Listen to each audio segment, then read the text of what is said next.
The communication chamber on Thessera Prime hummed with desperate energy as Ambassador Kira pressed her thin, pale hands against the transmission controls. Her large, violet eyes reflected the burning cities visible through the reinforced windows. The Villani homeworld was dying, and she was running out of time. "Send the signal again," she commanded, her voice trembling despite her efforts to stay calm. The young technician beside her, Neth, worked frantically at the controls. His six-fingered hands moved across the panels with practiced speed, but sweat dripped from his blue-tinted skin. "Ambassador, we have sent distress calls to every known civilization in the galaxy," Neth said, his voice barely above a whisper. "The Nexari say they cannot help. The Athari claim neutrality. Even the mighty Cathari warriors refuse to face the Gorath." Kira watched another Villani transport ship explode in the upper atmosphere. The Gorath bioships moved like living nightmares. Through space, their dark hulls pulsing with organic energy. Each ship was the size of a small moon, and they had already destroyed 12 Villani colonies in the past month. Commander Vex burst into the chamber, his ceremonial robes torn and dirty. From the evacuation efforts. "Kira, we need to evacuate the capital now. The Gorath ground forces have broken through our eastern defenses." "How many ships do we have left?" Kira asked, though she feared the answer. 17 transport vessels and 3 patrol ships," Vex replied, his shoulders sagging with defeat. "Against their fleet of hundreds. Our weapons cannot even scratch their hulls. They repair faster than we can damage them." Through the window, they watched a massive Gorath dreadnought descend toward the surface. Its biomechanical tentacles reached down like the arms of some ancient sea creature, wrapping around entire buildings and pulling them into its gaping maw. The screams of civilians echoed through the communication channels. Neth suddenly looked, up from his station, his eyes wide with a mixture of hope and fear. "Ambassador, I found something in the old archives, a reference to a species that might help us." "What species?" Kira asked, moving to his station. "We have contacted everyone in the Galactic Council." "Not everyone," Neth said, pulling up ancient star charts on his screen. "There are legends of a species called humans. They come from a world so dangerous that other civilizations call it a death world. Most believe they are just myths," Commander Vex scoffed. "Myths will not save us, Neth. We need real ships and real weapons." "But what if they are real?" Neth insisted. "The old records say they evolved on a planet with deadly radiation, extreme weather, and creatures that could kill most galactic species. If such beings exist, they might be strong enough to fight the Gorath." Kira studied the star charts. The coordinates showed a small yellow star in an unexplored region of the galaxy.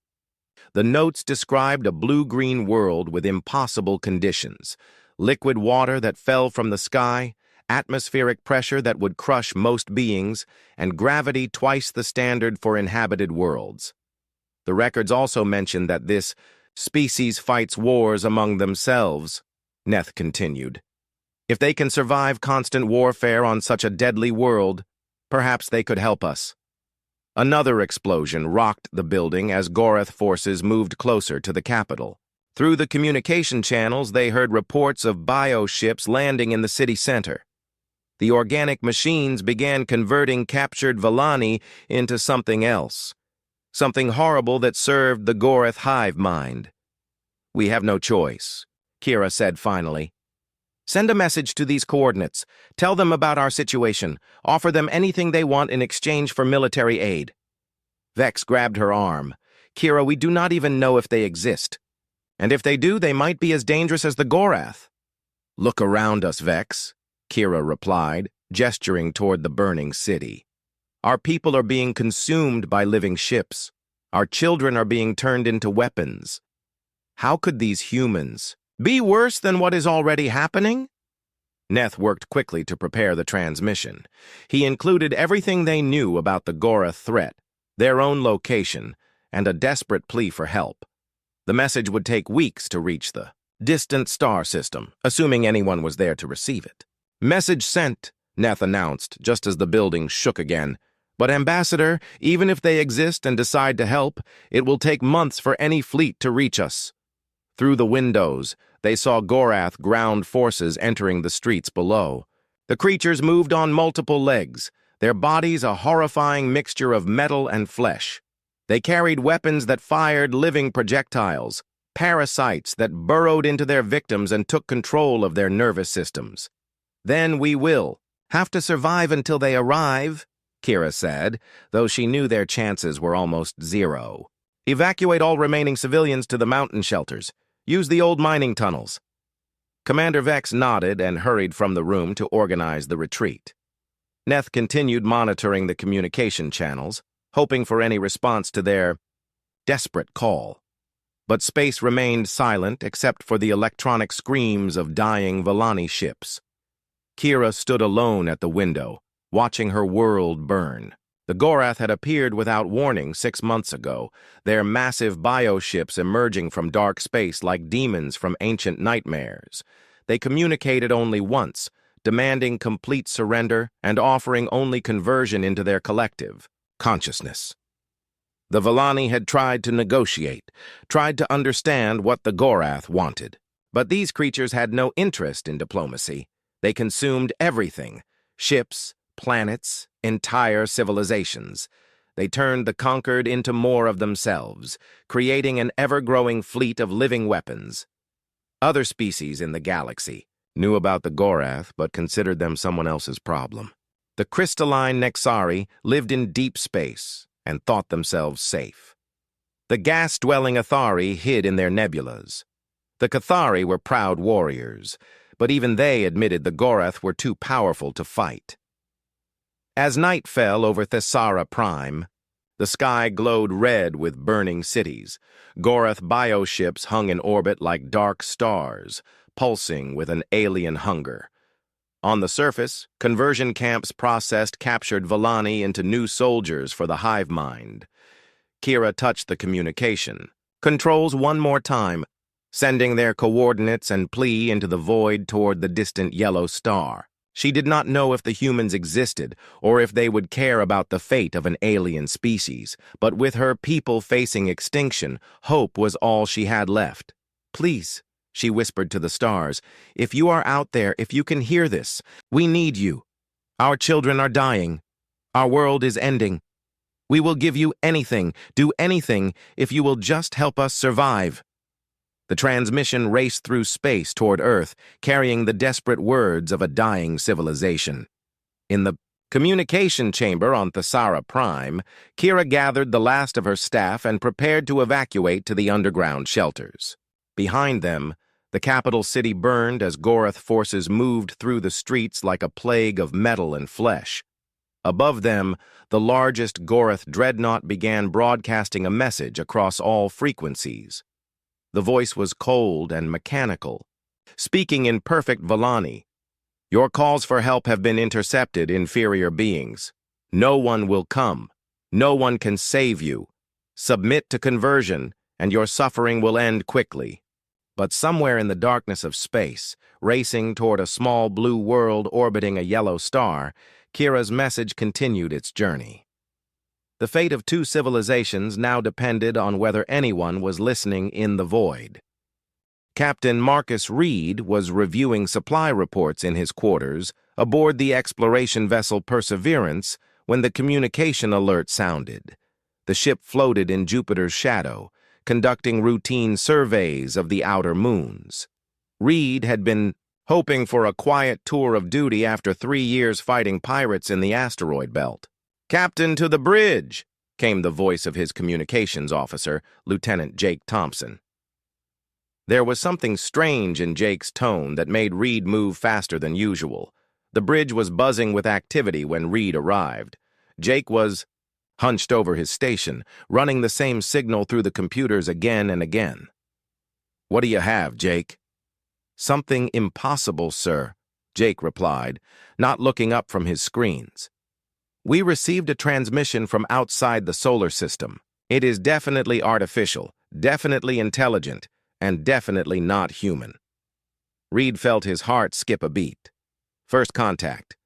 After decades of searching the stars and finding nothing but empty worlds, someone had finally reached out to humanity. Play it back. The alien voice filled the bridge, speaking in a language that sounded like music mixed with wind chimes. The translation software struggled with the words, but slowly English text appeared on the screens. Please help us. We are dying. Our world burns. The Gorath consume everything. We offer all our knowledge, all our resources, if you will save our children. How far away is the signal coming from? Reed asked. Approximately 47 light years, sir. The signal is already 3 weeks old. Reed stared at the star charts showing the signal's origin. 47 light years meant whoever sent this message was desperate beyond imagination. They were asking for help from a species they had never met, across a distance that would take months to cross, even with humanity's fastest ships. Jake, send this to Earth Command immediately. Priority Alpha. Within hours, every major military installation in the solar system was buzzing with activity. At Luna Command, Admiral Torres called an emergency meeting of the Defense Council. The conference room filled with the highest-ranking officers in Earth's space forces. Dr. Elena Vasquez, Earth's leading expert on potential alien life, stood before the assembled officers.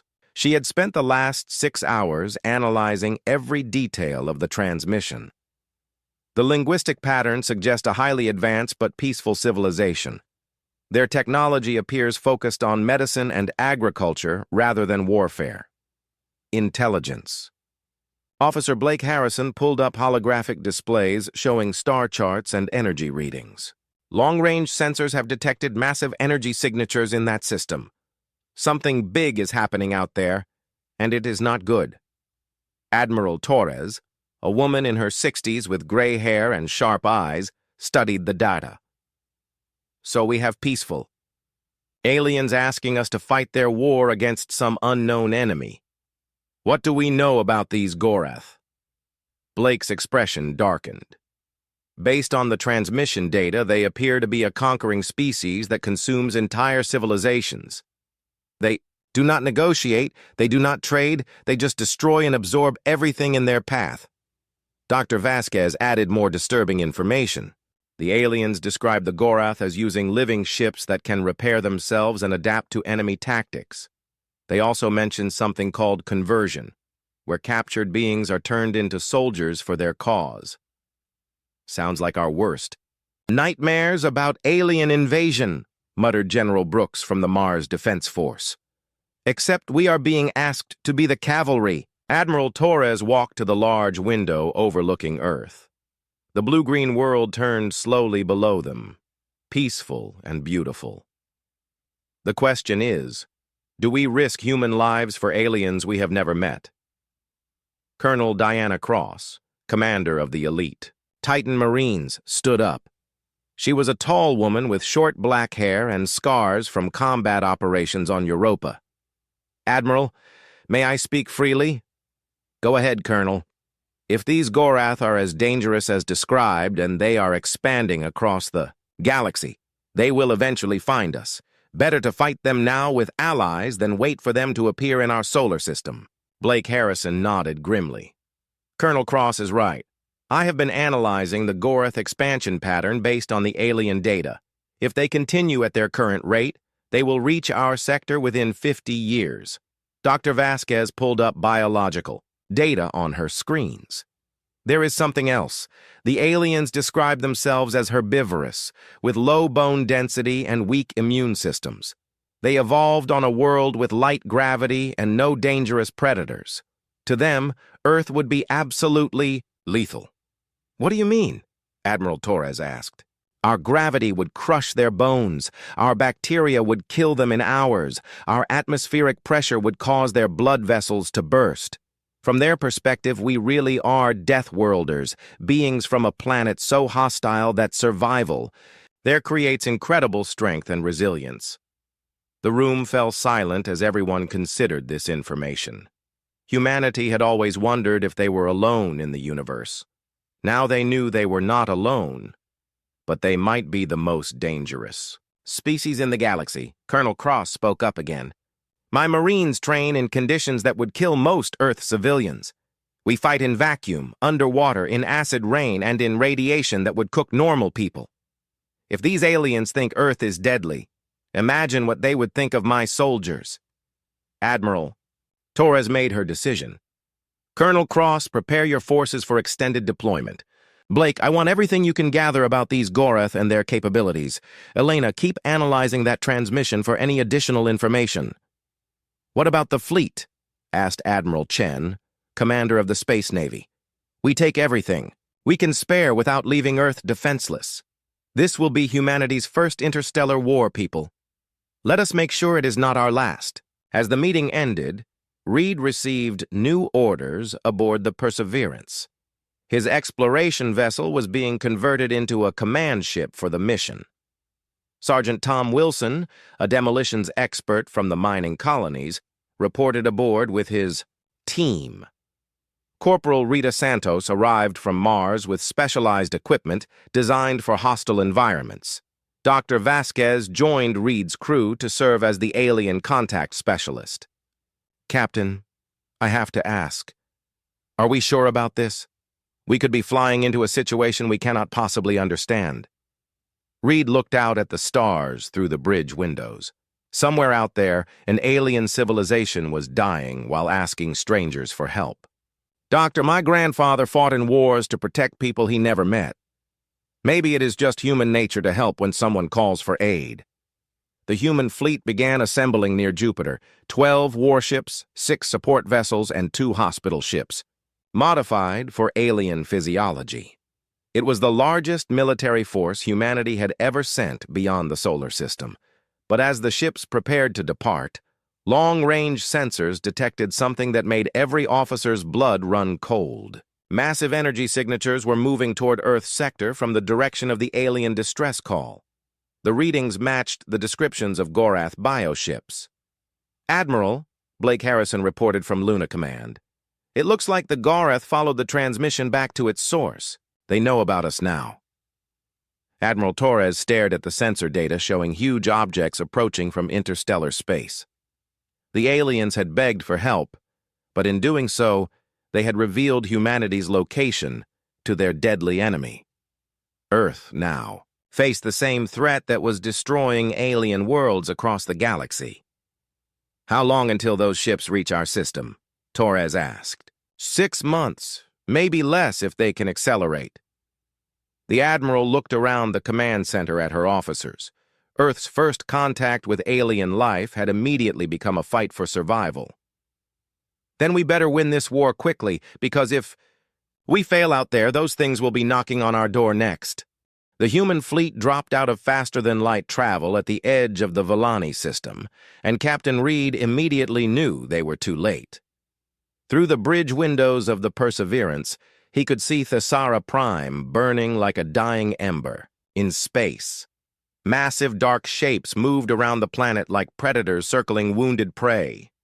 "My God," whispered Lieutenant Jake Thompson from his station. "Those are not ships. Those are living creatures." The Gorath bioships were unlike anything in human military files. Each vessel was the size of a small city, with hulls that pulsed like beating hearts. Organic tentacles hundreds of meters long reached out from their bodies, grabbing debris and smaller vessels to pull into gaping mouths lined with metal teeth. Admiral Torres's voice crackled over the communication system from her flagship, the Battleship Defiance. "All ships, maintain defensive formation. We are dealing with something completely outside our experience." Dr. Elena Vasquez worked frantically at her console, trying to establish contact with any surviving Villani. "Captain, I am detecting faint signals from the planet's surface. There are still people alive down there." "How many Gorath ships are we facing?" Reed asked his tactical officer. "Sensors show 37 large bioships and over 200 smaller vessels. They are moving in coordinated patterns like a school of fish or a flock of birds." Colonel Diana Cross's voice came over the comm from her transport ship. "Admiral, my Marines are ready for immediate deployment. Give us a target." "Negative. Colonel, we need to understand what we are fighting first." Reed watched through his telescope as one of the bioships engulfed a damaged Volani transport. The organic vessel seemed to digest the smaller ship, growing slightly larger in the process. They are not just destroying ships, they are consuming them. Dr. Vasquez suddenly looked up from her station with excitement. Captain, I have contact with someone on the surface. Audio only, but the translation is working. The bridge fell silent as an alien voice filled the air. It was weak and filled with static, but clearly intelligent. Unknown vessels. This is Ambassador Kira of the Volani Confederation. Please identify yourselves. Reed took a deep breath. First contact with an alien species, and it was happening in the middle of a war zone. Ambassador Kira, this is Captain Marcus Reed of the Earth vessel Perseverance. We received your distress call. We are here to help. There was a long pause before Kira responded, and when she did, her voice was filled with amazement. You are the humans? The Deathworlders from the impossible planet? You actually exist? We exist, and we brought friends, Reed replied. What is your current situation? We have approximately 50,000 survivors hiding in underground shelters. The Gorath have been converting our people for 3 months. Captain Reed, you must retreat immediately. Your ships cannot fight them. They adapt to every weapon, heal from every wound, and learn from every battle. Admiral Torres cut into the conversation. Ambassador, this is Admiral Torres, commander of the human fleet. We did not travel 47 light years to retreat. Tell us everything you know about these Gorath. From her hiding place beneath the Sarah Prime's surface, Kira described the horror of the Gorath invasion. The bioships were controlled by ancient entities called Primarchs, each one a living computer that could command thousands of vessels. The Gorath did not just conquer worlds, they consumed them completely, turning everything into more bioships and soldiers. The worst part, Kira explained, is the conversion process. They capture living beings and change them into part of their collective. Our own people are being used as weapons against us. Colonel Cross studied the tactical displays in her transport ship. Her Marines were equipped with the most advanced weapons humanity could produce, but those weapons were designed to fight other humans on various planets.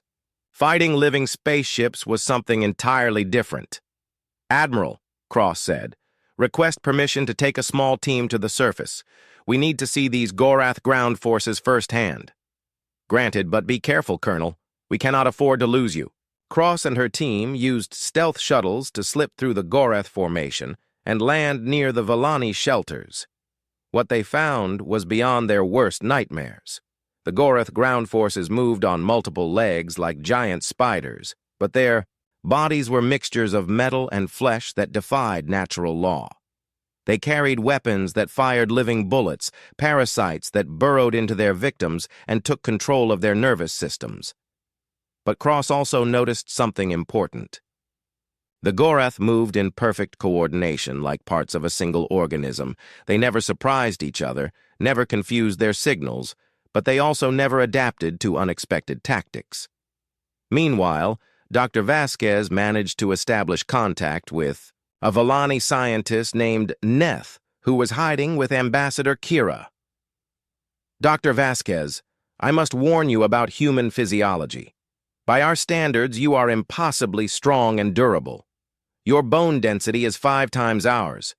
Your muscle mass is incredible. Even your reaction speed is faster than our best athletes. How do you know this? Vasquez asked. We have been scanning your ships. Your crew members are working in conditions that would kill us instantly.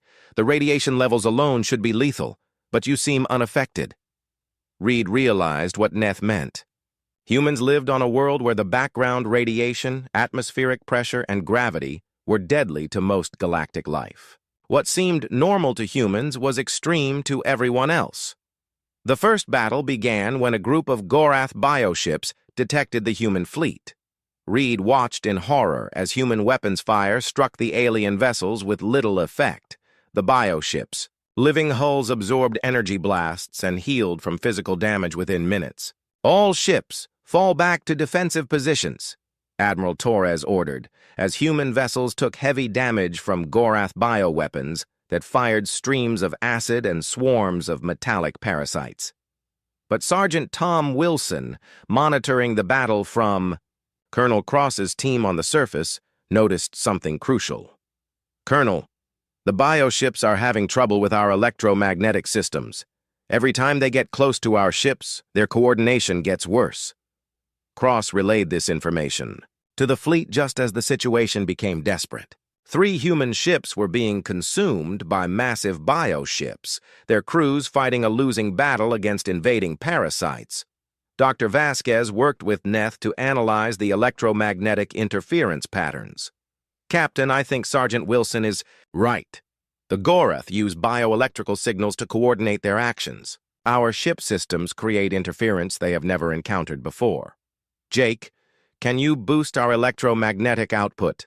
Reed asked. "Yes, sir, but it will interfere with our own systems." "Do it anyway." The human fleet began broadcasting powerful electromagnetic signals on multiple frequencies. The effect on the Gorath was immediate and dramatic. Their perfect coordination broke down as bioships began running into each other and attacking empty space. But the victory was short-lived. The largest Gorath vessel, a massive creature that dwarfed even the biggest human battleship, began broadcasting its own signals. The other bioships quickly adapted to the electromagnetic interference and resumed their coordinated attack. Colonel Cross, still fighting on the planet's surface, watched Gorath forces reorganizing with frightening speed. "Admiral, they are learning from our tactics. We need to hit them hard before they figure out how to counter everything we have." From orbit, Reed could see 3 more massive energy signatures approaching the system. "Admiral Torres, long range." "Sensors are detecting incoming vessels, big ones." "How big?" "Each one is larger than our entire fleet combined." Ambassador Kira's voice came over the communication channel, filled with despair. "Those are Primarch command ships. Each one controls thousands of bioships. Captain Reed, you must retreat now. If 3 Primarchs work together, they can consume your entire fleet in hours." Admiral Torres looked at the tactical displays showing impossible odds. The human fleet was already damaged from the first engagement, and now they faced enemies that outnumbered them 10-1. But as the new Gorath fleets entered the system, something unexpected happened. The largest Primarch ship began broadcasting a message in perfect English. "Deathworlders, your interference has been noted and cataloged. You will make excellent additions to our collective. Surrender now, and your conversion will be swift." Reed felt ice run through his veins. The Gorath had learned human language from just a few hours of communication intercepts. They were adapting faster than anyone had imagined possible. "How did they learn English so quickly?" Jake asked. Dr. Vasquez paled as she realized the implications. "They are not just studying our tactics. They are studying us. Everything we say, everything we do, they are learning and adapting. If they capture any of our people..." The 3 Primarch fleets moved into attack formation around the human vessels. Each bioship pulsed with organic energy, and Reed could see smaller vessels being grown and birthed from the larger ones in real time.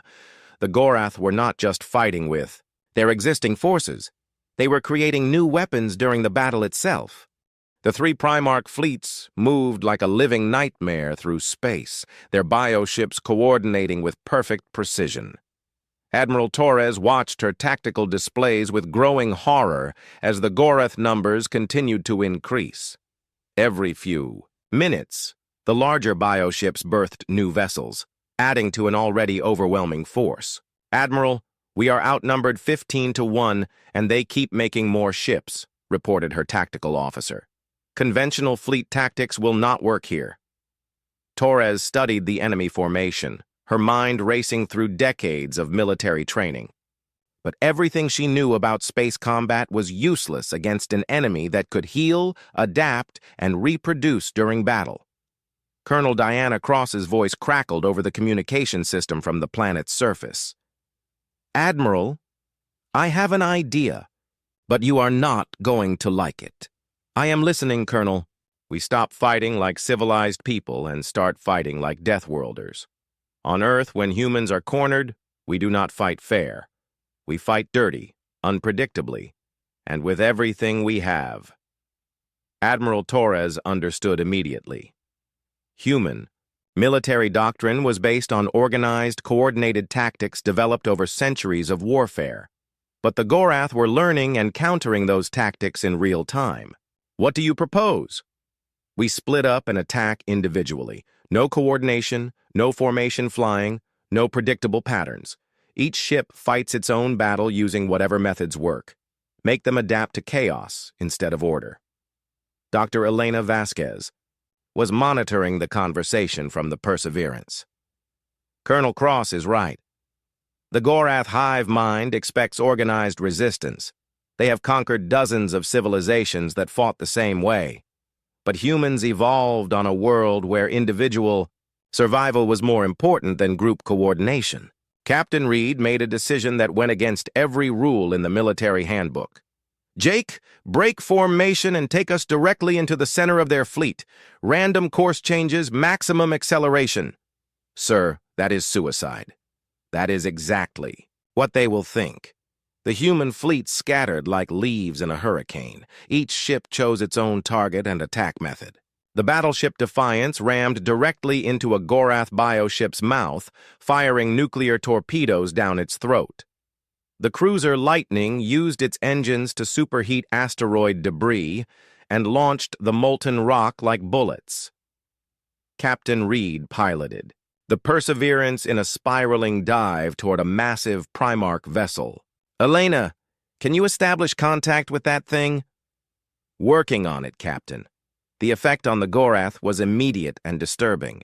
Their perfect coordination broke down as the hive mind struggled to predict human actions. Bioships collided with each other as they tried to respond to attacks coming from impossible directions. On Thesera Prime's surface, Colonel Cross led her Marines in equally chaotic tactics. Instead of forming defensive lines, her soldiers scattered through the ruins and attacked Gorath forces using guerrilla warfare techniques. Sergeant Tom Wilson used mining explosives to collapse buildings on top of alien creatures. Corporal Rita Santos led teams through underground tunnels, striking at Gorath forces from below. The key is unpredictability, Cross explained to her troops over the communication network. Do not think like soldiers. Think like survivors. Use everything: environment, debris, even gravity. The Villani, hiding in their underground shelters, watched human forces with amazement. Ambassador Kira observed the battle through periscope cameras, barely believing what she saw. Neth, are you recording this? She asked the scientist beside her. Yes, Ambassador, but I do not understand what I am seeing. The humans are fighting without any apparent strategy, yet they are causing more damage to the Gorath than we ever managed. What the Villani did not understand was that humans were the product of millions of years of evolution on a world that tried to kill everything that lived on it. Earth had taught humanity to be adaptable, resourceful, and individually capable of surviving impossible situations. Dr. Vasquez finally established communication with the largest Primarch vessel. The voice that responded was ancient and cold, speaking through thousands of biomechanical throats. Deathworlders, your chaos tactics are noted. We adapt. We learn. You cannot surprise us forever.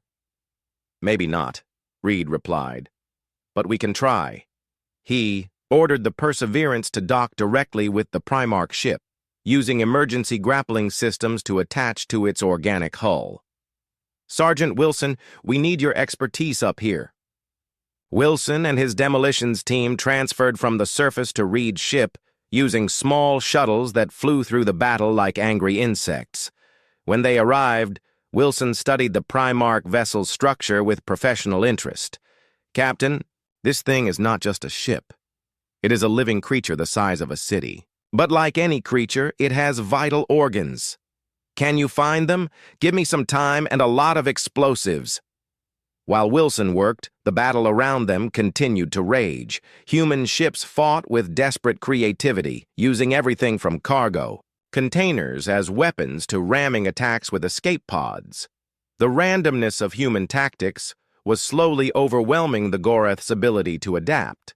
But the aliens were learning too. The largest Primarch began creating new types of bioships specifically, designed to counter human unpredictability. These vessels moved erratically, fired random bursts of energy, and attacked without coordination. Colonel Cross, still fighting on the planet's surface, discovered something horrible in a Gorath conversion facility. The aliens were not just turning captured Villani into soldiers. They were studying them to understand how to fight more effectively against their rescuers. Admiral Torres, the Gorath are experimenting on the prisoners. They are trying to learn how to build weapons specifically, designed to kill humans. Can you stop them? We are about to try. Cross led her Marines in a direct assault on the conversion facility. What they found inside was beyond description. Rows of captured Villani being slowly transformed into biomechanical creatures. But worse, they found captured human equipment being studied and copied. They are reverse engineering our technology, Cross reported. If they figure out how our weapons work, they can build defenses against them. The battle was becoming a race between human adaptability and Gorath learning capacity. Every tactic the humans used, the aliens studied and countered. Every weapon humanity deployed, the Gorath attempted to copy or defend against. Dr. Vasquez, working with the Villani scientist Neth, made a crucial discovery. Captain Reed, we found something in the Villani archives. The Gorath have invaded this galaxy before, millions of years ago. There was a previous civilization that fought them. What happened to that civilization? They lost, but they left behind weapons specifically designed to kill Primarchs. The Villani have been guarding the location of these weapons for generations. Ambassador Kira's voice came over the communication channel. Dr. Vasquez is correct, but using those weapons requires a terrible sacrifice. They interface directly with the user's nervous system, essentially burning out their brain to power the weapon. Reed understood the implication immediately. To save both civilizations, someone would have to die operating weapons they did not understand. Sergeant Wilson's voice interrupted from his position inside the Primarch vessel. Captain, I found this thing's brain, but there is a problem. It is not just controlling this ship. It is connected to every Gorath vessel in the system. If I can damage it, I might be able to disrupt their entire fleet. What do you need? Time and someone to watch my back while I plant the charges. Wilson led a small team deeper into the Primarch's body, moving through passages that pulsed like arteries. The creature's immune system attacked them with antibody-like creatures, but human weapons proved effective against the alien defenses. As they worked, the Primarch began to realize what was happening. The massive creature started convulsing, trying to shake the humans loose from its interior. Organic barriers grew to block their path, and acidic fluids flooded the passages. Sergeant Wilson, whatever you are going to do, do it fast, Reed called, over the communication system. That thing knows you are inside it. Wilson reached the creature's central nervous system, a pulsing mass of biomechanical neural networks the size of a building. Captain, this is not just a brain. It is a computer made of living tissue, and it is connected to something much larger. What do you mean? This Primarch is receiving signals from outside the system. There are more of them coming, and they are much bigger than anything we have seen so far. As if in response to Wilson's discovery, space began to ripple at the edge of the system.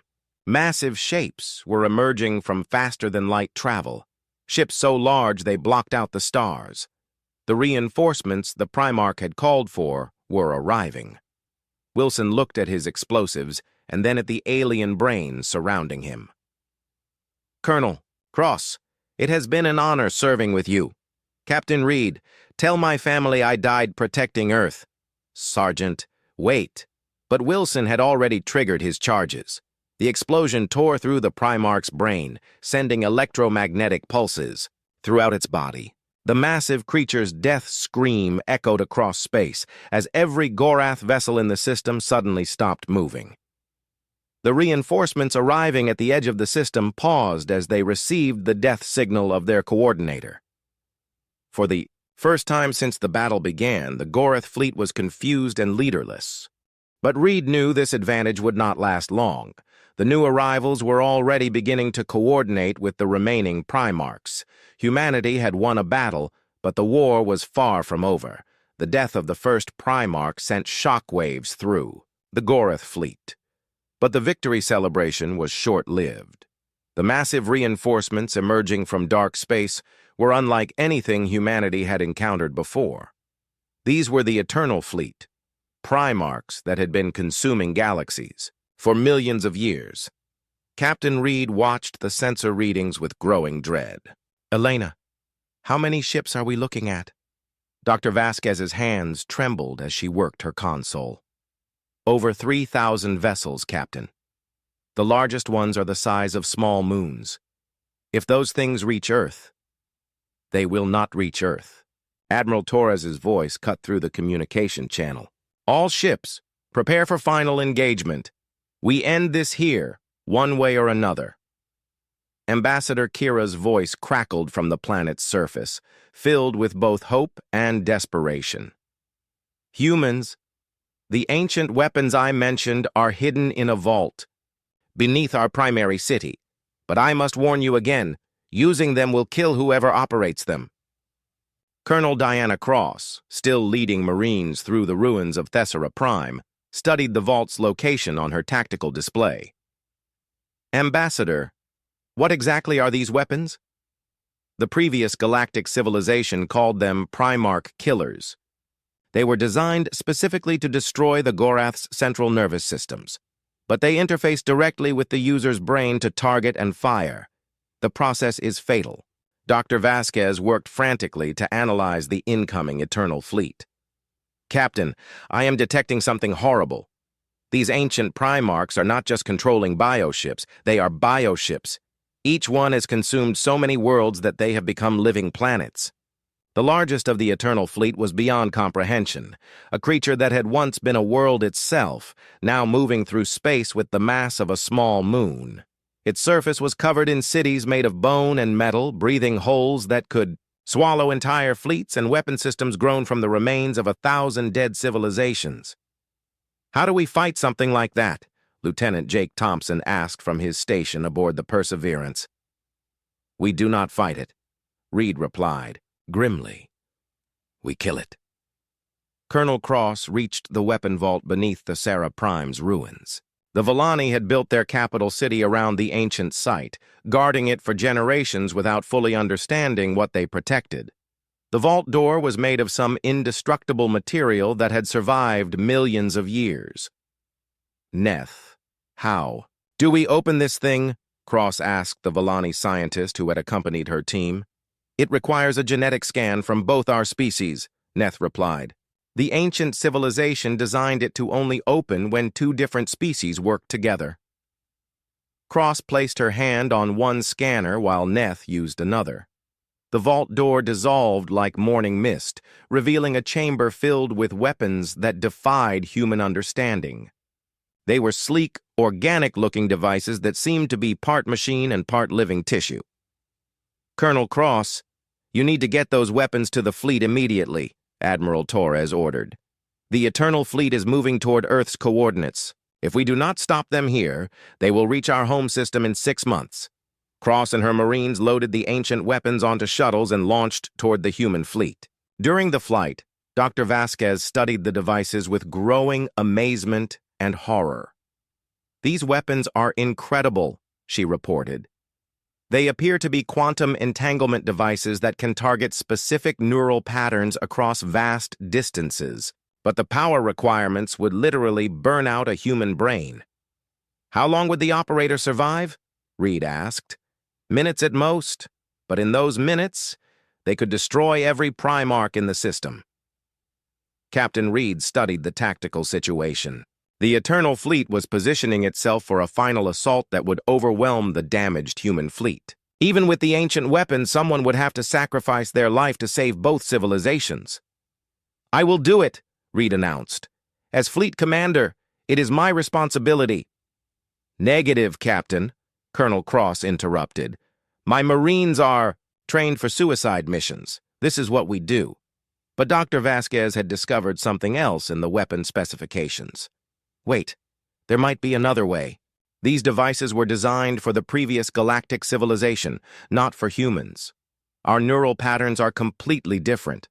We might be able to survive the process. Might? It is possible that human brain structure, evolved on our death world, could withstand the neural burning that would kill other species. We are already more resilient than any other known life form. Admiral Torres made the final decision. "Dr. Vasquez, you understand these weapons better than anyone. Are you willing to try?" Vasquez looked at the alien device in her hands, knowing it could save or kill her. "Admiral, I became a scientist to understand alien life.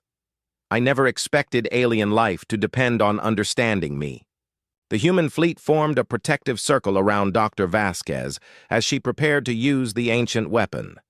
The device interfaced with her nervous system through neural connectors that felt like ice against her skin. Immediately, her consciousness expanded to encompass the entire star system. Through the weapon's quantum entanglement systems, Vasquez could sense every Gorath creature in space. She felt their collective hunger, their ancient rage, and their complete lack of empathy for other life forms. The Primarchs were not just predators, they were diseases that consumed entire galaxies. "Elena, can you hear me?" Reed's voice seemed to come from very far away. "I can hear everything, Marcus. I can feel their minds. They are so old, so hungry. They have been eating civilizations since before our sun was born." Vasquez targeted the largest Primarch first, the creature that had once been a living world. Through the quantum weapon, she reached directly into its ancient brain and began systematically destroying its neural pathways.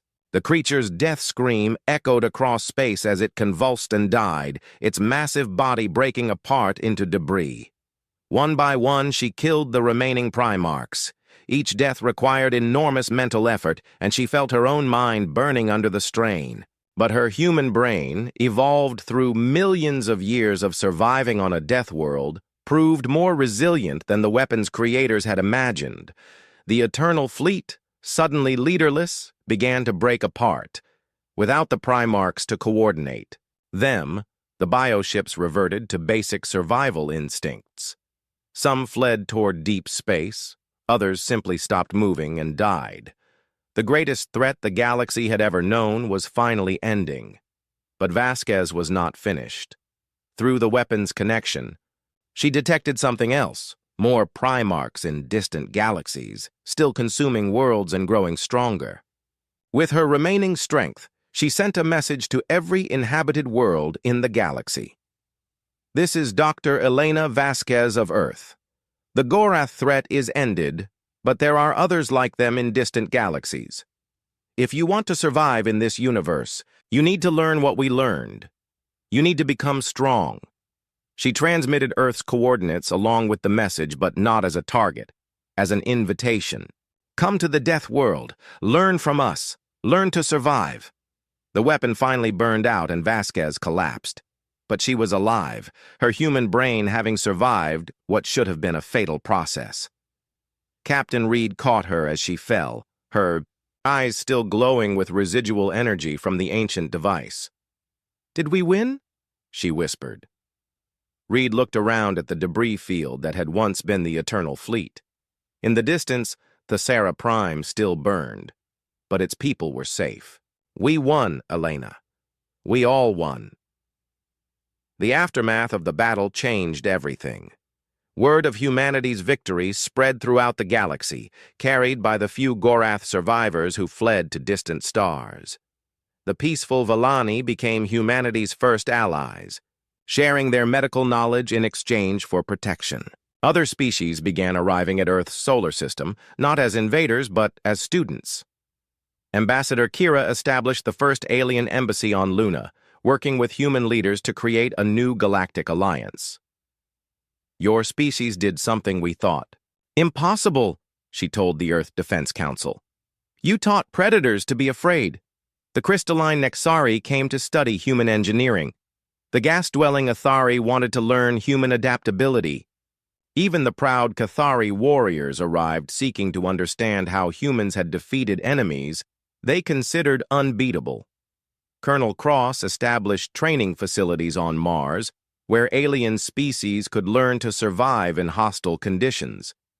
Most could barely endure Earth's outer colonies, but some adapted with human help. The galaxy is full of predators, she told her new students. We are teaching you to be apex predators. Dr. Vasquez recovered fully from her ordeal with the ancient weapon. But the experience had changed her. She could still sense quantum patterns across vast distances, making her humanity's first psychic researcher. She worked with alien scientists to develop new technologies based on the combination of human resilience and alien knowledge. Captain Reed was promoted to Admiral and given command of Earth's new galactic defense fleet. His first mission was to establish patrol routes protecting the trade lanes between Earth and its new alien allies. The galaxy was no longer a dark, empty place. It was becoming a community. But the greatest change was in how the galaxy viewed Earth itself. What had once been considered an impossible death world was now seen as a training ground for survival. Species from across the galaxy sent their strongest individuals to learn from humanity. The final scene took place 5 years after the battle, in Earth's orbital shipyards, where human and alien engineers worked together to build new vessels. Ambassador Kira stood with Admiral Reed, watching human children play in the station's recreation areas while alien diplomats took careful notes. Your children play in radiation levels that would kill most adults of my species, Kira observed. They laugh in artificial gravity that would crush our bones. And they do this naturally without thinking about it. Reed smiled as he watched a group of human and Vellani children working together on a science project. Kira, those children will grow up in a galaxy where humans and aliens are friends instead of strangers. They will be stronger than any of us ever imagined. In the distance, new ships launched toward distant stars, not as conquerors, but as protectors. Humanity had answered one desperate call for help, and in doing so had become the galaxy's guardians. The Deathworlders were no longer alone in the universe, and neither was anyone else. The galaxy was finally learning that sometimes, to defeat monsters, you needed help from the species that had learned to be stronger than monsters. Earth had given the universe its greatest gift, the knowledge that anything could be survived with enough determination and the willingness to help others survive as well. The space around the research ship Starwalker was quiet. Too quiet for Captain Elena Morales. She stood on the bridge looking out at the empty darkness between stars. Her crew was busy with their daily tasks, checking systems and running tests on their equipment. "Captain," called out Dr. Alex Turner from his station, "I'm getting something strange on the long-range communications array." Elena walked over to Alex's workstation. The young scientist looked worried as he pointed at his screen. Lines of code scrolled past, but mixed in between were symbols that looked nothing like human writing. "Can you make sense of it?" Elena asked. Alex shook his head. "It's not like anything in our databases, but the computer is trying to translate it. Give me a few minutes." Lieutenant Maria Santos looked up from her navigation controls. "Captain, the signal is coming from the outer spiral. That's way beyond our normal patrol area." Elena nodded. The outer spiral was a dangerous place. Most human ships avoided it because strange things happened there. Ships went missing. Entire colonies stopped sending messages. But if someone was sending a distress signal from that far out, they must be desperate. "Got it!" Alex shouted suddenly. The bridge went quiet as he read the translation. "Captain, you need to hear this. The Message appeared on the main screen. Elena read it twice before she could believe what she was seeing. To anyone who can hear this message, we are the Kalani people from the world of bright sky. Our planet is under attack by something terrible. They call themselves the Hunger Swarm. They eat everything, plants, animals, even the ground itself. We have heard stories about humans from the death world called Earth. The stories say you are the greatest fighters in the galaxy. If this is true, please help us. We are dying. Our coordinates are attached to this message. Please hurry. Bridge was silent for a long moment. Everyone stared at the screen, trying to understand what they had just read. Death World? Asked Ensign Tom Rodriguez from his post near the weapons console. Is that what aliens call Earth? Dr. Turner pulled up more information on his computer. It makes sense when you think about it. Earth has massive storms, deadly animals, diseases that can kill you in days, and natural disasters that can destroy entire cities. Most planets in the galaxy are much safer than Earth. So they think we're all super soldiers because we survived growing up there, Maria said with a small smile. Elena wasn't smiling. She had seen the fear in the alien message. Whatever this hunger swarm was, it had scared an entire alien race enough to call for help from complete strangers. Alex, scan our databases for any information about the Kalani or this hunger swarm. The scientist's fingers flew over his keyboard. After a few minutes, he looked up with a grim expression. I found something, Captain. The Kalani are a peaceful trading species. They've never been in any wars. They're known for being honest and kind to other races. And the hunger swarm? Alex's face went pale. 3 references, all from old exploration reports. Ships that encountered them and barely escaped. The reports describe creatures that strip entire planets bare. They don't just kill living things, they absorb them, use them to make more of themselves. Elena felt a chill run down her spine. How long ago were these reports? The newest one is 50 years old. The others are older. Lieutenant Santos checked her navigation computer. Captain, if we change course now, we can reach the Kalani homeworld in 6 days. But that will take us deep into unexplored space. Elena looked around at her crew. They were all young, eager to prove themselves. The Starwalker was just a research vessel, not a warship. They had basic weapons, but nothing that could fight off an invasion force. But the message from the Kalani kept echoing in her mind. They had called humans the greatest fighters in the galaxy. They thought Earth was a death world that created unstoppable warriors. Send an emergency message to Earth Command, Elena ordered. Priority Alpha. Include everything we know about the Kalani and the Hunger Swarm. Tell them we're going to investigate. Ma'am, Tom Rodriguez said carefully, shouldn't we wait for orders from command? Elena thought about that for a moment. By the time a message reached Earth and orders came back, it would be almost 2 weeks. If the Hunger Swarm was as dangerous as the reports suggested, the Kalani might all be dead by then. No, she said firmly. We're going now. Set course for the Kalani homeworld. As the Starwalker changed direction and jumped into faster than light travel, Elena didn't know that her decision would change everything. Deep in Earth's solar system, automated systems were already receiving her message and beginning to wake up things that had been sleeping for decades. On Mars, in a hidden military base, Admiral William Cross read the emergency report 3 times before he believed it. The Kalani distress call was spreading across the galaxy. Other alien races were starting to panic as reports of the Hunger Swarm reached their worlds. They called us Deathworlders, Cross said to his aide, Colonel Jennifer. Hayes, they think we're the most dangerous species in the galaxy.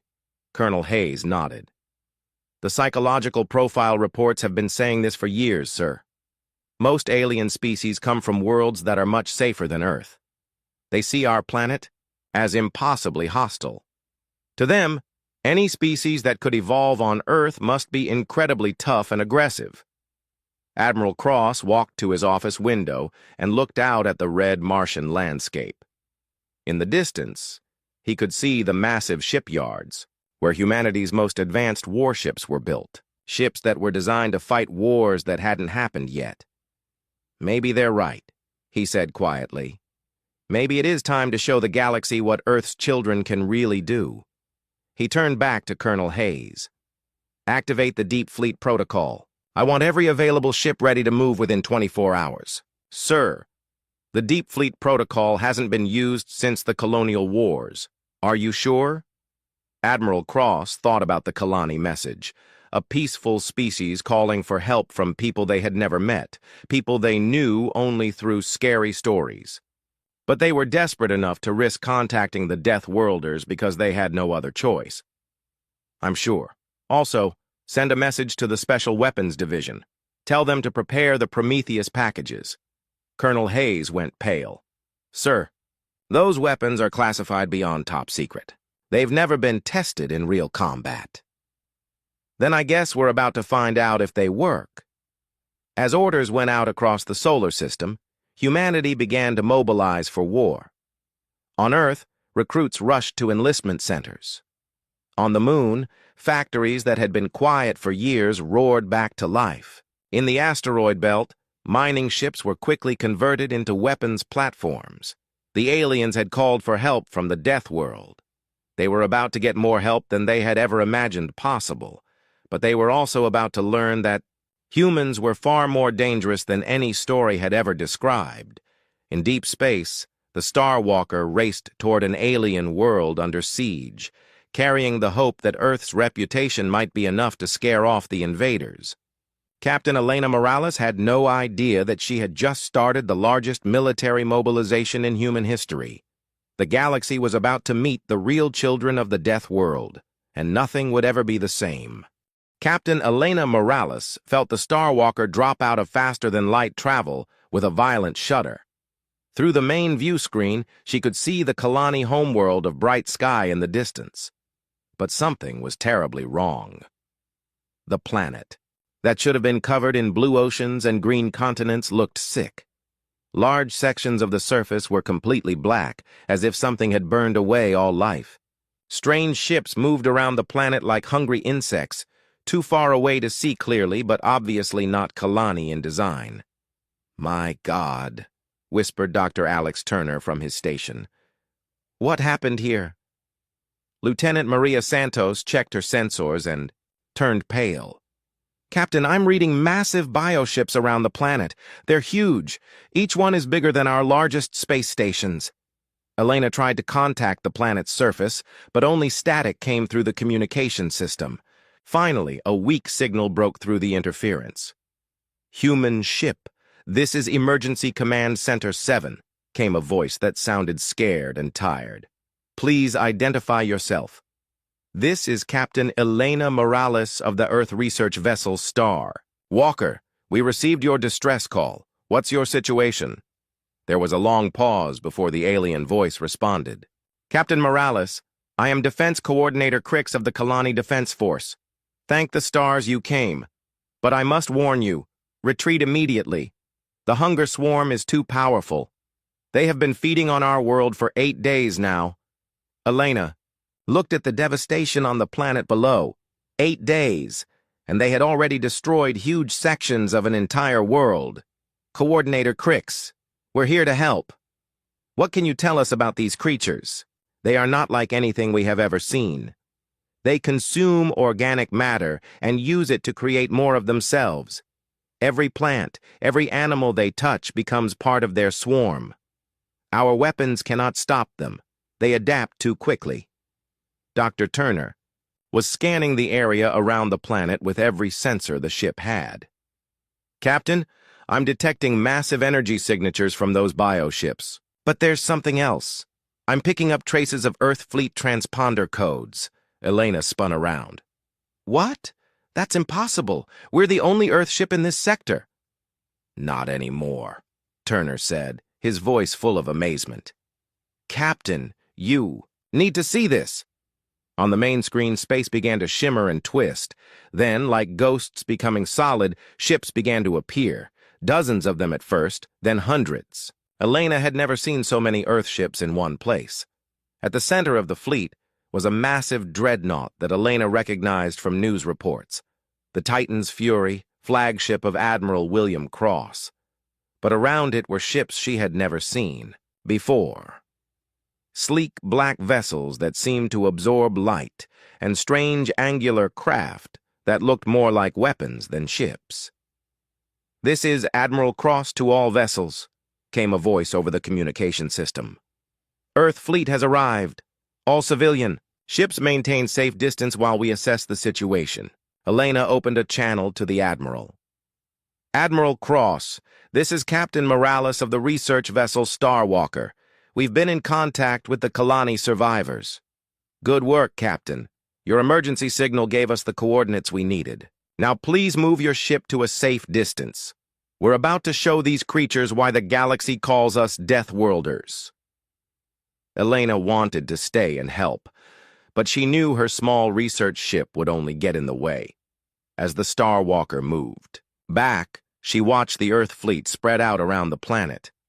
On the surface of Bright Sky, Coordinator Crix watched his sensors in amazement. "How many ships do the humans have?" His aide, a young Kalani named Plex, could barely speak. "Sir, our computers have counted over 300 vessels. Some of them are larger than our space cities." Crix felt hope for the first time in days. The humans had actually come. The scary stories about Deathworlders might be true, but they were here to help. "Open a channel to the human fleet," he ordered. Admiral Cross appeared on their screens. He was an older human with gray hair and cold eyes that seemed to see everything. "Coordinator Crix, I assume. I'm Admiral Cross of the Earth Defense Fleet. We're here to help." "Admiral, we are grateful beyond words. But you must understand, the hunger swarm has consumed most of our planet. They have millions of creatures down there, and their bioships are incredibly powerful." Admiral Cross smiled, but it was not a friendly smile. "Coordinator, you called for help from Deathworlders. You're about to see why that was a very good idea." The Admiral cut the communication and turned to his officers. "Status report." "Sir," said his tactical officer, Commander Lisa Park, "we have confirmed targets across the planet's surface. The bioships in orbit number approximately 50. Each one appears to be a living creature roughly the size of a moon." "And the surface?" "Massive. Infestation, sir. The creatures appear to be connected in some kind of hive mind. They're stripping the planet of all organic matter and using it to reproduce." Admiral Cross nodded. "Recommendations?"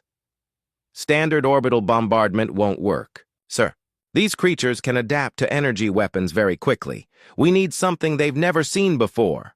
The Admiral turned to another officer. "Colonel James Wright, are the special packages ready?" Colonel Wright checked his tablet and nodded. "The Reaper units are prepared for deployment, sir. All biological warfare packages are loaded and ready. The AI hunters are requesting activation clearance." Admiral Cross thought for a moment. The weapons he was about to use had been banned by most civilized species in the galaxy. Biological weapons that could destroy entire ecosystems. Artificial intelligence programs designed to hunt and kill. Robot soldiers that felt no fear and showed no mercy.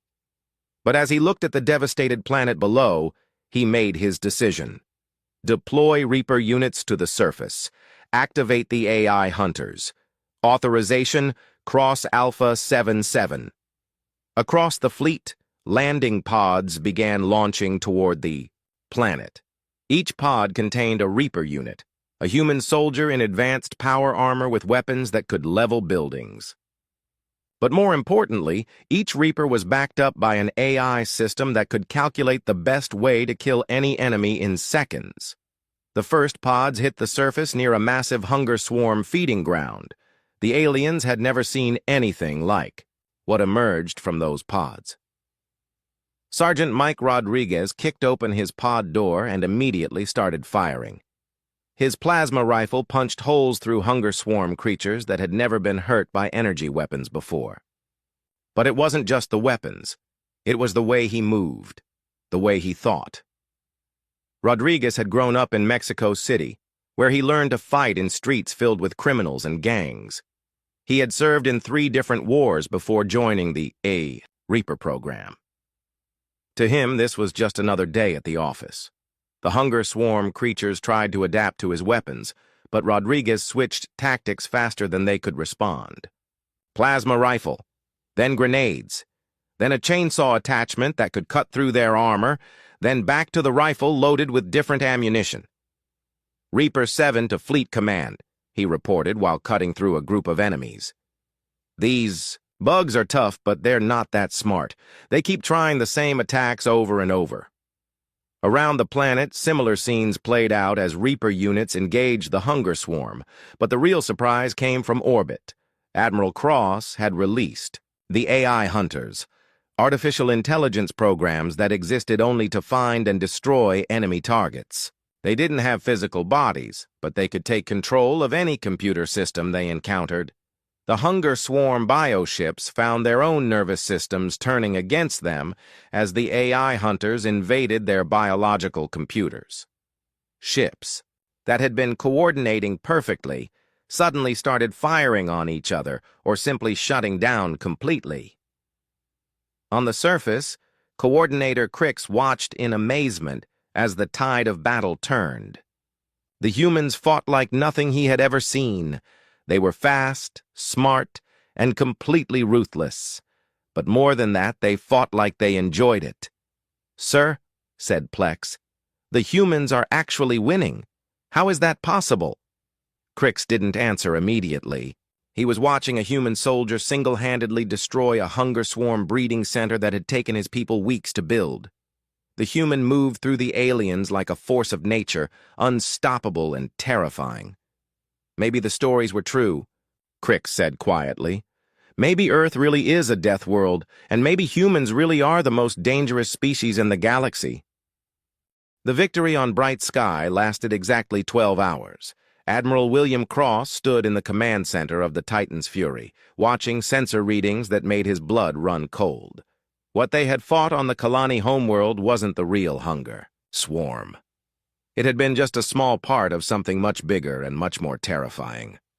"Sir," said Commander Lisa Park, her voice shaking slightly, "long-range sensors are detecting massive movement in deep space. It's big, Admiral. Really big." The main display showed what was coming toward them. It looked like a living galaxy. Millions of bioships moving together through space like a giant organism. Some of the ships were the size of small moons. Others were so large they could swallow Earth's moon without even noticing. "How many?" Admiral Cross asked. Commander Park checked her readings 3 times before answering. "Conservative estimate, sir. 2 million ships. The largest ones are, well, they're bigger than anything we've ever built." The Admiral felt his stomach drop. The entire Earth fleet had maybe 500 ships, and most of those were small patrol vessels. They were outnumbered 4,000 to 1. "Time until they arrive?" 6 hours at their current speed, sir." Admiral Cross looked around the command center at his officers. He could see the fear in their eyes, but also determination. They were humans from the death world. They didn't know how to give up. "Send a message to all ships," he ordered. "Full battle stations. Prepare for the fight of our lives."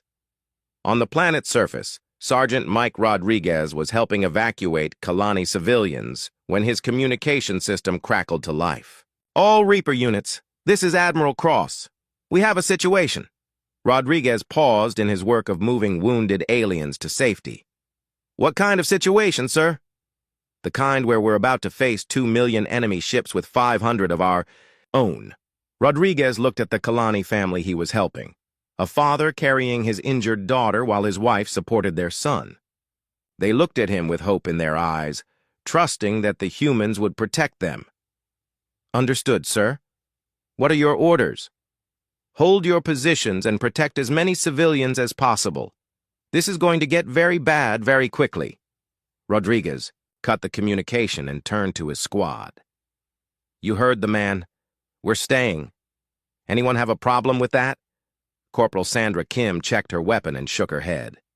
"These people called for help. We don't abandon people who call for help. Private Danny Foster nodded agreement. Besides, where would we run to? If that swarm gets past the fleet, nowhere in the galaxy will be safe. On the research ship Star Walker, Captain Elena Morales received emergency orders from Admiral Cross. Captain, I need you to evacuate as many Kalani as possible and get them to safety. Admiral, where exactly is safe when you're facing 2 million enemy ships? I don't know, Captain, but we have to try. Elena looked at her small crew. Dr. Alex, Turner was already working with the ship's computer to calculate the maximum number of aliens they could carry. Lieutenant Maria Santos was plotting evacuation routes. Ensign Tom Rodriguez was checking their weapons, even though they only had basic defensive systems. We can take maybe 200 Kalani if we pack them in like cargo, Turner reported. It won't be comfortable, but they'll live. Then let's do it, Elena decided. Maria, take us down to the surface. As the Star Walker descended toward bright sky, Elena could see the devastation the hunger swarm had caused. Entire continents had been stripped bare, reduced to gray wasteland. But in some areas, human forces were still fighting, holding small, pockets of land where Kalani survivors huddled together. Meanwhile, in space, the approaching hunger swarm was sending a message. The communication came through on all frequencies at once. The voice that spoke was like the sound of breaking glass mixed with screaming wind. "Humans of the Deathworld Terra," the creature said. "I am Void Mind, prime consciousness of the hunger swarm. Your reputation reaches even our distant realm." "Admiral," Cross responded from the bridge of his flagship. "Then you know why we're here." "Indeed. The lesser species call for their protectors, and you answer. How noble. But you fail to understand your situation, little killers. We have consumed 10,000 worlds. We have devoured species that could destroy stars with their thoughts. What makes you believe you can succeed where they failed?" "Because we're the species that survived on a death world," Cross replied coldly. "We're the species that turned survival into an art form." Void Mind's laugh was like the sound of dying suns. "Survival? Child, we are survival. We are evolution perfected. We adapt to any threat, overcome any defense, consume any enemy. You will make us stronger." The communication ended, leaving the human fleet alone with the approaching nightmare. "Sir," Commander Park said quietly, "should we consider retreat? Maybe we can warn the other human colonies, help them prepare defenses." Admiral Cross thought about that for a moment. Running would be the smart thing to do. But he looked at the planet below, where human soldiers were protecting alien civilians, and where creatures that had called humans their only hope were counting on them. "No," he said firmly. "We make our stand here. Send a message to Earth Command. Tell them what we're facing and recommend immediate mobilization of all remaining fleet assets. Sir, even if Earth sends every ship it has, they won't arrive for weeks." "Then we hold for weeks." Cross turned to address his entire fleet. "All ships, this is Admiral Cross. In 6 hours, we're going to face the biggest threat humanity has ever encountered. We're outnumbered, outgunned, and probably outmatched, but we have something they don't." He paused, looking out at the stars, where his small fleet waited. "We have 4 billion years of evolution on a world that tried to kill us every single day. We have the accumulated knowledge of every war our species has ever fought. And we have the absolute certainty that if we fail here, the creatures we're protecting will die. Across the fleet, weapons were charged and systems were checked. The destroyer's edge loaded its special ammunition, rounds designed to disrupt biological matter at the molecular level. The carrier Freedom's wings launched fighters equipped with AI systems that could learn enemy patterns in real time. But it was the smallest ships that carried the most dangerous cargo. Hidden in converted cargo haulers and mining vessels were weapons that had been locked away since the last Great War. Biological agents that could destroy entire ecosystems. Nanobots that could consume any organic matter they encountered. Quantum weapons that could tear holes in space itself. On the planet's surface, Coordinator Crix watched the human preparations with a mixture of hope and terror. The humans were getting ready for a battle they couldn't possibly win, but they were doing it anyway. "Why?" he asked Dr. Turner when the human came to coordinate evacuation efforts. "Why are you staying when you could run?" Turner looked surprised by the question. "Because you asked for help, and humans don't break promises." "But you're going to die, all of you." Turner smiled grimly. "Maybe, but we're going to take a lot of them with us, and maybe, just maybe, we'll figure out a way to win." As the hunger swarm drew closer, space around Bright Sky began to shimmer with energy fields and defensive systems. The human fleet spread out in formations that had been tested in dozens of conflicts across the galaxy.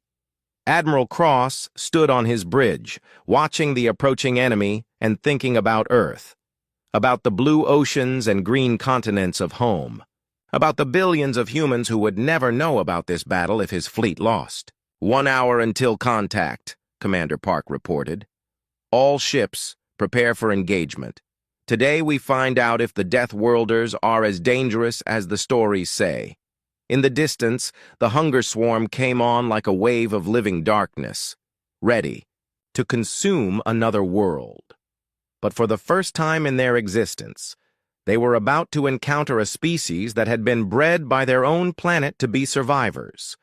Species that saw impossible odds not as defeat, but as just another day ending, in the letter I. The first shots of the battle lit up space like a new star being born. Admiral William Cross watched from the bridge of the Titan's Fury as 2 million hunger swarm bioships crashed into his fleet like a living tsunami. The enemy vessels moved, with perfect coordination, flowing around human defensive positions like water around rocks. "All ships, open fire," Cross commanded. The human fleet responded with everything they had: energy weapons, missile salvos, and experimental projectiles filled the space between the two forces. But for every hunger swarm ship they destroyed, 10 more took its place. "Sir," Commander Lisa Park shouted over the sound of impacts against their hull, "enemy ships are adapting to our weapons faster than expected. They're developing immunity to our energy weapons within minutes of first contact." Cross gritted his teeth. The hunger swarm was everything the reports had said and worse. They learned from every attack, adapted to every defense, and never seemed to run out of ships. "Deploy the special packages," he ordered. "Authorization Cross Omega-7." Around the fleet, cargo ships that had been disguised as supply vessels suddenly opened their holds. Clouds of microscopic nanobots poured out, programmed with one simple instruction: find and destroy all hunger swarm biological matter. The effect was immediate. Hunger swarm ships that came into contact with the nanobots began dissolving from the inside out, their biological hulls eaten away by machines too small to see. But Voidmind, the hunger swarm's prime consciousness, was watching from its massive command ship. Within minutes, it had analyzed the nanobots and begun producing countermeasures. "Interesting," Voidmind's voice echoed across all communication channels. "The Deathworlders bring microscopic destroyers to our feast, but observe, we adapt." The newer hunger swarm ships began secreting a substance that neutralized the nanobots on contact.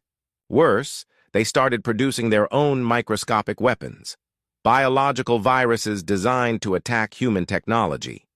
On the surface of Bright Sky, Sergeant Mike Rodriguez felt his power armor systems start to malfunction as the alien viruses reached the planet. "Reaper units, this is command," came Admiral Cross's voice. "Enemy biological agents are attacking our technology. Switch to backup systems immediately." Rodriguez quickly activated his armor's secondary systems, but he could see that some of his squad wasn't so lucky. Private Danny Foster's suit had completely shut down, leaving him with just basic body armor and conventional weapons. "Danny, fall back to the evacuation site," Rodriguez ordered. "You're no good to anyone if you get killed." But Foster shook his head. "Sarge, look around. These people are counting on us.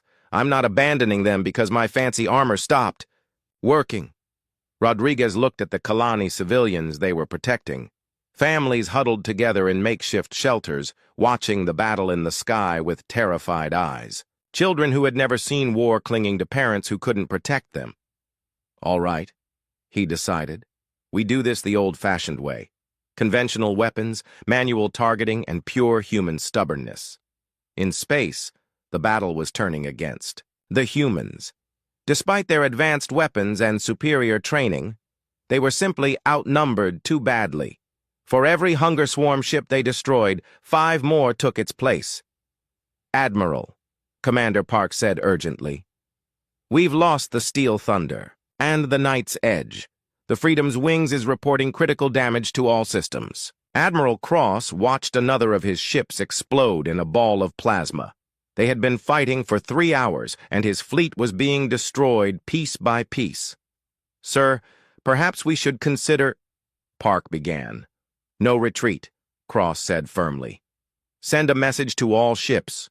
Prepare for Alpha Protocol. Commander Park went pale.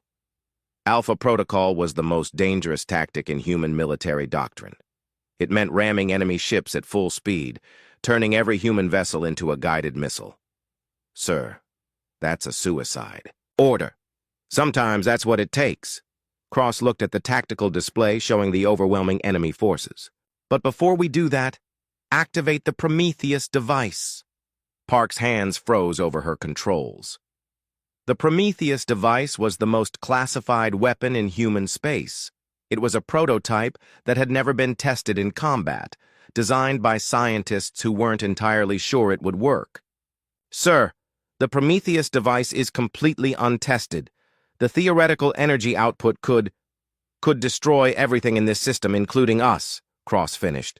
But if we don't try, the hunger swarm will move on to the next system, and the Amayodi next until they reach Earth itself. On the research ship Starwalker, Captain Elena Morales was loading the last group of Kalani refugees when her communication system activated. Captain Morales, this is Admiral Cross. I need you to get those civilians as far away from here as possible. We're about to try something desperate. Elena looked at the packed cargo hold where 200 Kalani civilians waited anxiously. Admiral, what are you planning?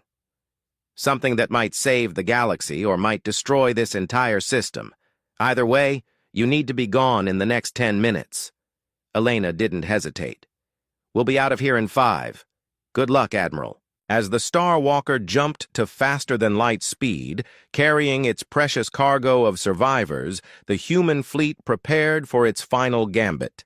The Prometheus device was hidden in the center of Admiral Cross's formation, disguised as a simple supply ship. But inside its hull was technology that bent the laws of physics, a weapon that could tear holes in the fabric of space itself. Device charging, reported the weapons officer. Estimated time to full power, 7 minutes. But Void Mind had noticed the strange energy readings coming from the human formation. The massive creature that served as the hunger swarm's brain began moving its command ship closer, bringing with it an escort of the largest bioships in the fleet.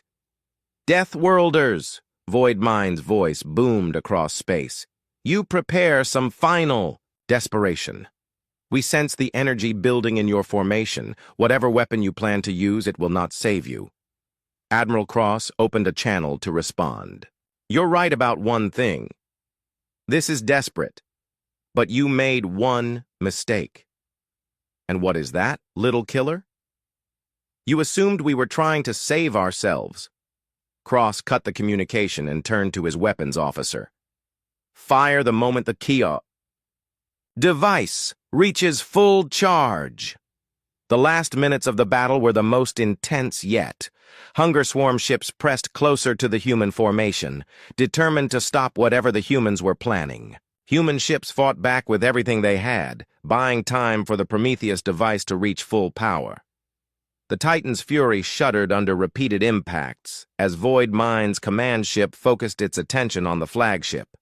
Hull breaches appeared on multiple decks, and emergency systems struggled to keep the ship functional. Prometheus device at 90%.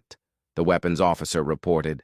A massive bioship, larger than a space station, broke through the human defensive line and aimed directly for the disguised weapon ship, 95%. The bioship fired some kind of acid stream that began eating through the weapon ship's hull. 98%.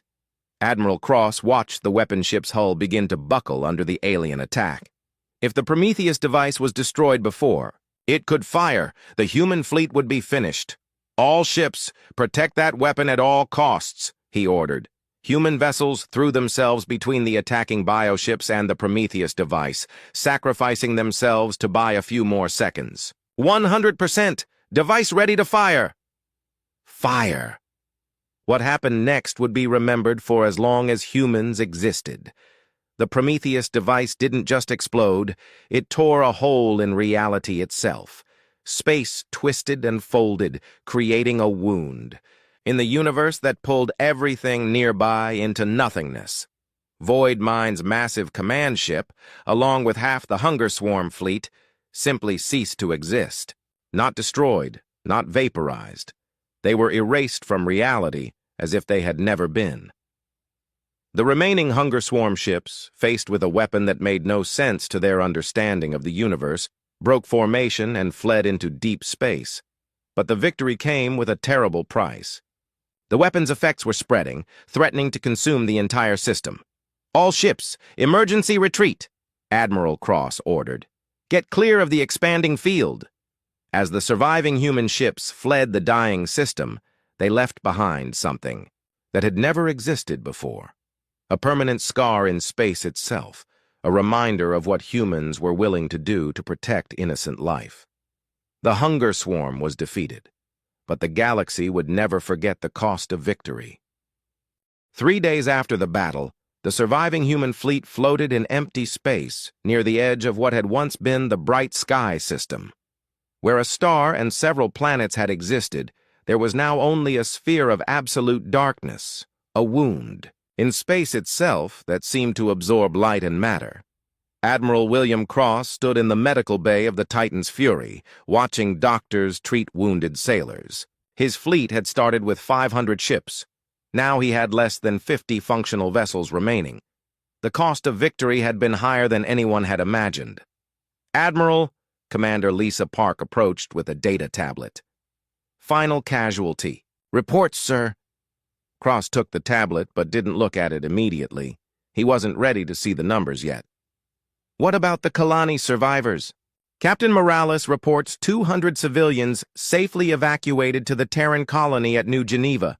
Coordinator Crix and his government officials are requesting a meeting with Earth Command to discuss future arrangements." Cross nodded. The Kalani homeworld was gone, consumed by the weapon they had used to defeat the Hunger Swarm. The entire species would need new homes, new lives, new hope. And the other alien governments? That's complicated, sir. Park looked uncomfortable. Word of the battle is spreading across the galaxy. Every major civilization is sending diplomatic messages. Some want to thank us. Others want to know exactly what kind of weapons we have. Cross finally looked at the casualty report. 12,000 human sailors and soldiers dead or missing. It was the highest loss of life in a single battle since the colonial wars, but they had saved an entire species and stopped a threat that could have consumed the galaxy. "Set course for Earth," he ordered. "It's time to go home." On the research ship, Starwalker, Captain Elena Morales was dealing with her own challenges. Her small vessel was packed with Kalani refugees who were trying to understand what had happened to their world. Coordinator Crix sat in the ship's small conference room, staring at a holographic display showing the empty space where his homeworld used to be. The elderly alien looked like he had aged years in just a few days. "Captain Morales," he said quietly, "may I ask you something?" "Of course, Coordinator." "The weapon your people used to defeat the Hunger Swarm. It destroyed our entire star system. Was that intentional?" Elena felt her stomach twist. The Prometheus device had been designed to create a localized space-time disruption, but the actual effects had been far worse than predicted. The weapon had essentially eaten the entire system, leaving behind only empty space. "No," she said, honestly. "We knew the weapon was dangerous, but we had no idea it would be that destructive. If there had been any other choice." Crix nodded slowly. "I understand.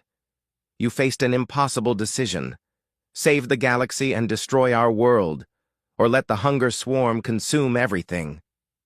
He looked up at Elena with sad but grateful eyes. "You made the right choice, Captain. Our world was already dying. At least now our people will live. Meanwhile, on Earth, the news of the battle was causing chaos in government buildings and military headquarters around the world. President Sarah Washington sat in the Oval Office, reading reports that seemed like science fiction rather than reality. "Let me make sure I understand this correctly," she said to Defense Secretary Marcus Thompson. "Our fleet used an untested weapon that tore a hole in space itself to defeat an alien invasion force of 2 million ships?" "Yes, Madam President. The weapon exceeded all theoretical predictions. The entire bright sky system has been erased, President." Washington set down the report and rubbed her temples. "And now every alien civilization in the galaxy is either terrified of us or wants to ally with us?" "Both, actually. We're receiving diplomatic requests from over 40 different species. Some want protection. Others want to make sure we never use weapons like that against them." The president walked to her window and looked out at the peaceful Washington streets. Children playing in parks, people going about their normal lives, completely unaware that their military had just used a planet-killing weapon to save the galaxy. "What's the status of our fleet?" "Admiral Cross is returning with the survivors. We're looking at massive casualties, but they accomplished the mission. The hunger swarm has been eliminated as a threat." "And the colony?" "We're setting up refugee camps on 3 different worlds. They'll need significant help rebuilding their civilization, but they'll survive." On the journey back to Earth, Sergeant Mike Rodriguez sat in the medical bay of a rescue ship, having his injuries treated. His left arm was in a regeneration sleeve, and he had burns across half his face from the final battle on Bright Sky's surface. Corporal Sandra Kim lay in the bed next to him, her legs wrapped in medical bandages. "You think it was worth it, Sarge?" she asked. Rodriguez thought about the Kalani families they had saved, the children who would grow up because humans had answered a distress call from strangers. "Yeah," he said. "It was worth it. Even though we lost so many people. Especially because we lost so many people. Those deaths meant something. They saved an entire species and stopped something that could have destroyed the galaxy." Private Danny Foster, who had fought the entire final battle with nothing but conventional weapons after his power armor failed, looked up from his own medical bed. "Do you think the aliens will really see us differently now?" Rodriguez considered that. Before the battle, humans were known as traders and explorers, maybe occasionally as mercenaries. Now they were known as the species that could tear holes in reality itself when pushed too far. "Yeah," he said finally. "I think they'll see us very differently." News of the battle spread across the galaxy faster than light itself. On the trading world of Nexus Prime, alien merchants gathered in bars and markets to discuss what they had heard. "Is it true?" asked a Volthari trader to his Zenith companion. "Did the humans really destroy an entire star system to stop the hunger swarm?" The Zenith, whose species were known for their careful analysis of information, nodded slowly. "My government's intelligence services confirm it. The humans used a weapon that we don't understand, something that violates our knowledge of physics. And they did this to save the Kalani, a species they had never even met? That's what makes it even more terrifying. The humans didn't do it for conquest or resources. They did it because someone asked for help. On the water world of Aquatica, the ruling Council of Depths held an emergency session to discuss the implications of human military power. "Should we be afraid?" asked Counselor Deep Current. "I think," said Elder Tidewalker, "we should be very careful never to give the humans a reason to be our enemies.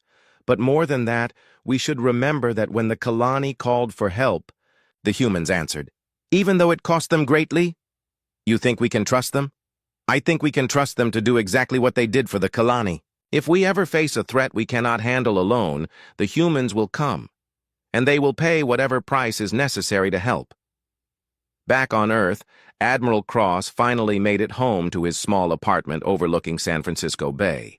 He sat on his balcony, drinking coffee and watching the sunset paint the sky in brilliant colors. His wife Janet sat beside him, holding his hand while he told her about the battle. 12,000 people, he said quietly. 12,000 of my people died because I made the decision to fight. And how many people lived because you made that decision? Janet asked. The entire Kalani species, maybe every species in the galaxy, if the hunger swarm had continued spreading. Cross nodded, but the weight of command still pressed down on him. The weapon we used, it was so destructive it scared even us. What if someone decides we're too dangerous to exist? Janet squeezed his hand. Then we'll deal with that when it happens. But right now you need to focus on the fact that you saved the galaxy. You and your people did something incredible. As the sun set over Earth, similar conversations were happening in homes and military bases around the world. Humanity had revealed itself as something new in the galaxy, a species willing and able to use weapons that could destroy star systems, but only to protect others. The age of human isolation was over. Whether the galaxy saw them as saviors or threats, everyone now knew that the people from the death world called Earth were exactly as dangerous as the stories claimed, but they were also exactly as protective of innocent life as their actions proved. In the depths of space, automated beacons began broadcasting a new message to any species that might listen. This space is under the protection of the Terran Defense Fleet. Any threat to civilian populations will be met with overwhelming force. You have been warned. Thites, Kalani had called for help from the deadliest Deathworlders in the galaxy. They had received more help than they could have imagined, at a cost higher than anyone wanted to pay, and now every civilization in known space understood that humanity would pay any price, make any sacrifice to answer the call when someone needed help. The galaxy would never be the same.